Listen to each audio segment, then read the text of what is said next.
This is Designing with Purpose, where we break down the thinking behind architecture for clients, for architects, for better projects. I'm your host, Kyle Stewart, talking with the team at Thrive Architects about what actually drives great design. Let's get started. Welcome back to another episode of Designing with Purpose. I'm your host, Kyle Stewart. Back in the studio with me is Jeremy Bartlett, firm principal at Thrive Architects, and associate principal Dave Raschka. We are looking forward to bringing you another great conversation today about budget conversations, right? Everybody loves a good budget conversation. I know I do. And so we're going to be talking about who's actually responsible for when an architecture project goes over budget. What are the expectations and assumptions that clients have when it comes to budgets and projects, and how do you guys at Thrive address those assumptions and expectations and everything that goes along with money, which is always a comfortable topic for everybody to talk about, right, Already guys? stressed out. I'm already stressed out. This is already, We're already I can't even. sweating. Yep.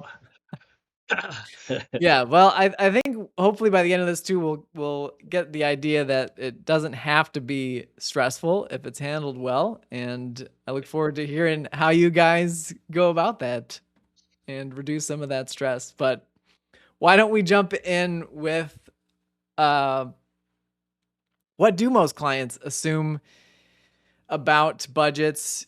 What do they assume is the biggest cost variable when it comes to an architecture project? Yeah, I don't know, cost variable we can touch on, I guess. But I mean, I think to answer the first part of that, what do most clients assume? I think that most clients come in not really knowing where the numbers are going to be, and they need help, and they need someone to guide them through that process. The how complex it gets, though, beyond that is what we'll talk about today, I'm sure. I think one of the things that makes it uncomfortable lately is that, I don't know, since COVID, right? I think since COVID, there was a ton of inflation and costs started running faster than people could keep up with. And even now, I think the inflation's, it's less than it was, but the costs are still significantly higher than they were 5 years or 10 years ago. And everybody seems to be getting sticker shock from that. Yep. Even us and contractors they're running numbers, and they're getting, all their subcontractors and trades all the pricing coming in. They're like, eesh, everything seems to be coming in higher than people are expecting right now, which it makes it tough for everybody. Which is, a side note to this is everyone is probably underinsured on their property if they own property. Yeah. We've been seeing that in the industry. Is it costs more than what the insurance is for covering the property. So it's just a side note, if you own property, to keep that in mind. Maybe have your insurance agent look at that. Yep. Yeah. Good side tip. Bonus. That will not cost you anything extra today, folks. That's free. So, a client comes into a project, they've got dreams and aspirations. What's kind of the difference between that aspirational budget and then the realistic one? And how do you walk clients through that process? I think first and foremost, the thing you got to do is you got to let everyone dream a little bit at first. You have to. Now you go, well, wait a minute. I can't dream about building a $400,000 building when I can only afford a 2,000 square foot building. 400,000 square foot building versus 2,000 square foot building is what I meant to say. I can't. You got to get me somewhere in the zone. Well, we can do that right out of the gate, right? Basic square foot numbers and square foot costs. We can kind of get an idea of where you want to be.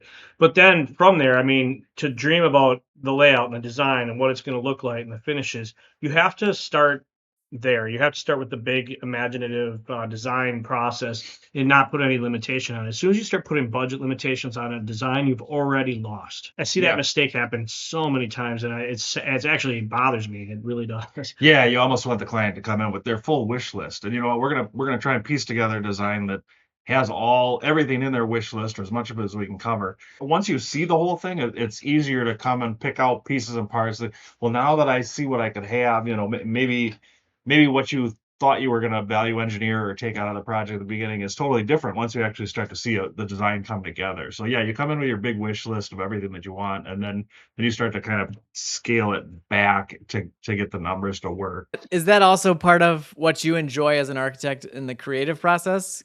the dreaming and the aspiration. Of course. And there's always 10 ways to do something, right? So that means that there's probably, half of those ways is a design that gives a solution that is affordable versus, going the other way, right? So, Right. that's half the challenge. Yeah. So, and either way, you have to have a budget conversation up front, I would imagine. Otherwise, if it gets delayed too long, bad things could happen. But you have to walk through that process of letting them dream a little bit, give you their wish list, and then take it from Yeah. there. I don't What even happens know to a that, project? Sorry, go I ahead. don't even know that, like, a lot of the projects we do, that first meeting, there's times when budget doesn't come up or Yeah. they don't know. I mean, sometimes Yep. they're just kind of feeling out where they can get to. And again, I think sometimes that's a better approach is here's pie in the sky. This is kind of what we're thinking we can do. Let's see what it looks like on paper and let's kind of flesh out, can we make this work? Then let's see where the numbers are. And if we got to scale back at that point, or maybe we break this into multiple phases and we do it over a course of years. But I think it's a little surprising how many come in and maybe either don't have a number or don't want to reveal that number too. So, at what point in the process then do you have to establish a number in order to move forward? Yeah. I mean, it kind of goes probably two different ways. If the number isn't really vetted out earlier on, then what happens is you get to a certain spot where you finally probably got the drawings at, let's say 60% done, and you're, getting it out for some initial budget pricing, maybe with a contractor you've selected, or, going. It depends. That's a whole other. Yeah. That's a whole other for another show, right? On how we go about that. But the bottom line is you get some numbers pulled together from a trusted partner or whatnot, and then you basically have to do some redesign there, but at least you're not all the way into it. Or you've taken it all the way to the end, and then you bid it out and priced it out. And if it doesn't come in the target, now you're redesigning. And that's a messier process in that you're far down the road. We have extra time and costs in it. You lose the timeline in general, because now you're redesigning, rebudgeting, repricing. So now you lose months of time. Yeah, you don't want to let it get there, right? I try to force the conversations. There's a few that slip through the cracks. I can think in the last few years, there's a few clients where it didn't quite get to that level of conversation, or you thought that they had a comfort level with the numbers, and then they got way down the road, and then they were like, "Oh no, I can't do this." I had one, I think last year I had one that was going to be publicly bid, right? So we didn't know how many bidders we were going to get, but typically it's anywhere 3, 5, 7, 10 bidders coming in with numbers, and their wish list, I knew their wish list was over their budget. And we tried to scale it back, but I said, well, if the numbers come in low, maybe we can afford all this stuff. So that one we tried to steer them into breaking out some alternates. So we got their base of this is all the must-have, and then there's 4 or 5 other things that we'd love to have, and then you break those out so that contractors can kind of price those separately, and then you get all the numbers in. And you say, all right, well, we can afford options 1 and 2, but we can't afford 3, 4, and 5. So there are things that we can do to help kind of navigate that too, depending on how the project's being bid or what the expectations are. A lot of people have a big wish list, and you're only going to do this once in so many years. As a lot of people, this is the the dream project or the once in a lifetime kind of a thing. So you hate to sell yourself short. You want to try and get everything that you're hoping to get out of it, but it's tough sometimes. And then how much can you guys affect the overall cost with your role as primarily the designer? I mean, you can't obviously control material prices and construction prices from the contractor necessarily. So how do you manage that when it comes to designing it in such a way that it can save them money? A lot of drywall. Just do everything out of drywall, and then we're good. No, it comes down to design selections, and I mean, just like if you start with the inside, the finishes, right? Finishes can drive the cost from that's probably the biggest driver of cost. I'm gonna disagree with that, but you can finish your train of thought. Yes, all right. Controversy. Here we go.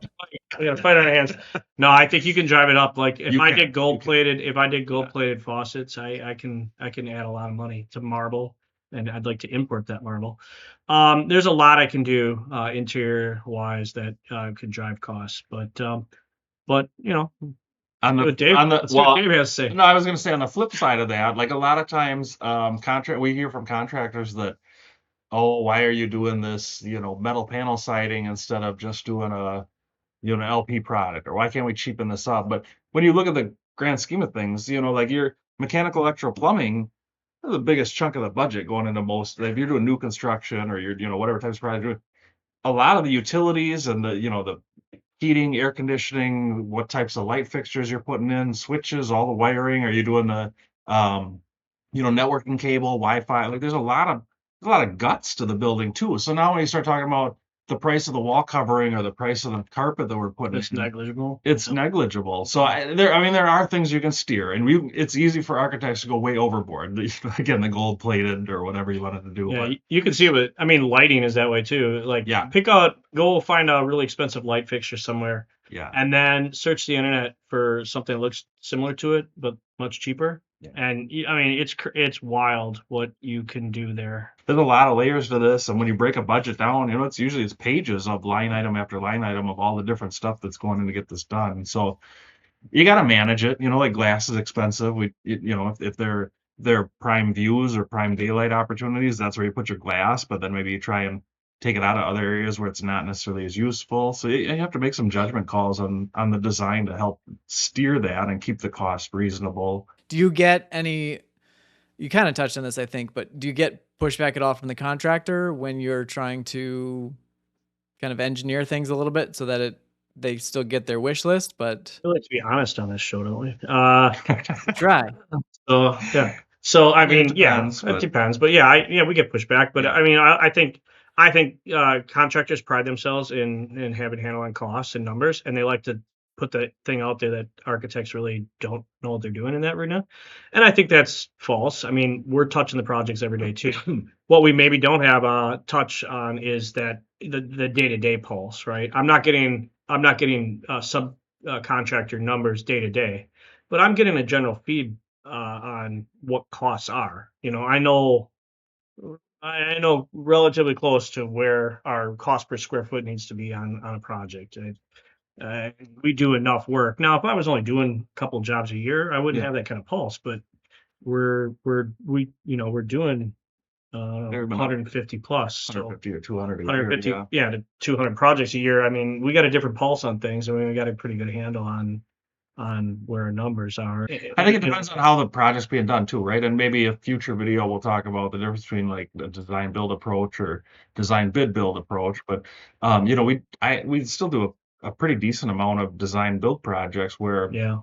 we've got a contractor sitting at the table with us, with the client, pretty much from the beginning, or once we get through initial design, maybe we bring a contractor on. But having them at the table at the same time, they can hear the discussions, they can hear the client asks, they can kind of push back and say, yeah, I understand you want that, but that's we're looking at that's a 6-figure item. Is there another approach? Yeah. Design build can be put together in many different ways. You don't have to have the architect in the same house. You don't need the fox in the hen house kind of approach. Yeah. So we've got quite a few contractors that we do design build work with, Yep. where they come to us and we put a team together and those projects. I mean, typically those go pretty smoothly. Yep.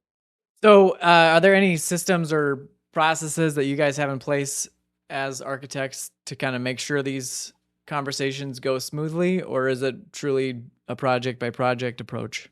Yeah, I mean, there's some basic stuff, right? I mean, when you talk cost and Yeah. and specifically, we use, it's a standard in the industry, but means construction data. Yep. That helps us get pretty close on things. I have a bit of a construction estimating background with my education, and I also worked for a construction company for a bit of time. So I've learned a little bit along the way as far as that goes. So those are some of our basic tools. Yeah. And how much we talk about technology and AI, right? I mean, AI has kind of changed things too. It's not AI can make a lot of mistakes and it has a lot of garbage output, but that's another double check too. Is you can put in some parameters and see if the numbers kind of match up with expectations or what's in the RS means, or The chronic case with AI, and I had it happen today, and on this particular topic, as I googled what's the cost of a new 1,400 square foot house per square foot. Yeah. Like give me a breakdown, and it's wildly off, like Yeah. wildly off, and it's just pulling data off of the internet, right? And Yeah. if another person saw that, they'd be like, really, I can build a house for $150 a square foot? No, you can't build a 1,400 square foot house for $150 a square foot. That isn't even Yeah. Well, you can if you just use drywall, though, right? right. If you use drywall, and if you keep weatherproof drywall on the outside. Yep. Yeah, there you go. Yep. It's easy. It's easy. Yeah. So what would you say to clients who are considering a project? What do they ideally need to come to the table with with regards to having the budget conversation, even if they're not sure what their budget is? I mean, they got to know. They got to know what they can afford, right? Yeah. You got to have some idea what you can afford, even if you're keeping that private. I think you got to at least be honest about that part of it. And I can get being reserved and maybe not being comfortable sharing that information up front, because part of the game is that architects base their fees on that, right? A lot of architects, including us, I mean, that's one of the ways we put our fees together, is knowing the construction costs and Yeah, it's a percentage of what the what the construction cost is going to be. So yeah, so I can understand their reluctancy like day one, and that's fine. Now we work with clients like a church client, and they really truly are working towards what they want to do, and then fundraising to do it, right? Yeah. That's a totally different animal. And in that case, you're coming up with the vision and the idea and the dream, and then you are putting it out there to see if you can fundraise for it. So I mean, there are different. that's a good example to bring up on a totally different scenario. Yeah. They do come with a wish list of what, the pie in the sky of what do they see the future of their congregation, and yeah, we'll put the design together and they'll get a number, and then it may take them, a year or two or even longer than that to kind of fundraise and raise the money to make that a reality, to get to, that they're kind of working backwards a little bit, right? Mm-hmm. But Yeah, that is an interesting perspective, slightly different way of going about it. But basically, it sounds like anybody that comes to you needs to have an idea, at least, of what they can afford, but also bring their ideal wish list. Yeah, their that's the most aspirational important hopes and dreams, Yeah. right? Because That's the then- most. I think you can't come in being afraid of talking about the numbers. I mean, it's going to come up. We're going to have to deal with it, and sometimes it's the elephant in the room over there that nobody really wants to address. But it is something we have to get through to make a project a reality. Yeah, and I gotta add one more thing to this, that we're kind of like, even right now we're kind of going around the edge on it. I think what happens a lot of times is a client maybe they know they can't afford something, but they really want it, and they keep pushing to do it, and that dream keeps going, because no one wants to squash a dream. I don't want to squash a dream. They don't want to squash their own. And what happens is then it ends in a devastating disaster at the end, right? And so, in other words, when people get the real numbers in front of them, reality hits the road, right? And yeah, and then everything comes crashing down. And we've been in that spot a few times. Again, like, if we can be a little more, sometimes you can't, but if we can be as transparent as you can up front, we can at least say, yeah, that's just not going to happen. Yeah. Let's just kind of try to steer in a different direction. Or, Yeah. I think you could afford that. Let's keep going down that path. yeah, A lot of it comes down to just communication, right? I mean, just Yeah. right. Oh, that communication thing. It always comes back to that, doesn't it? I mean, I think it's helpful to hear you guys say, you want to give people their vision, you want to make that a reality, and so it's helpful for anybody to know that that's what you get to bring. Yeah, maybe you can't afford everything, or maybe there is a way to create it so that you can afford it, and Right. you're still happy. So the budget conversation isn't about limiting the vision, unless it is truly something that you just can't do or you can't afford. But you guys sound like you do everything that you can to make the dream a reality, which is it's encouraging. Yeah, for sure. That's part of being an architect. That's the fun part.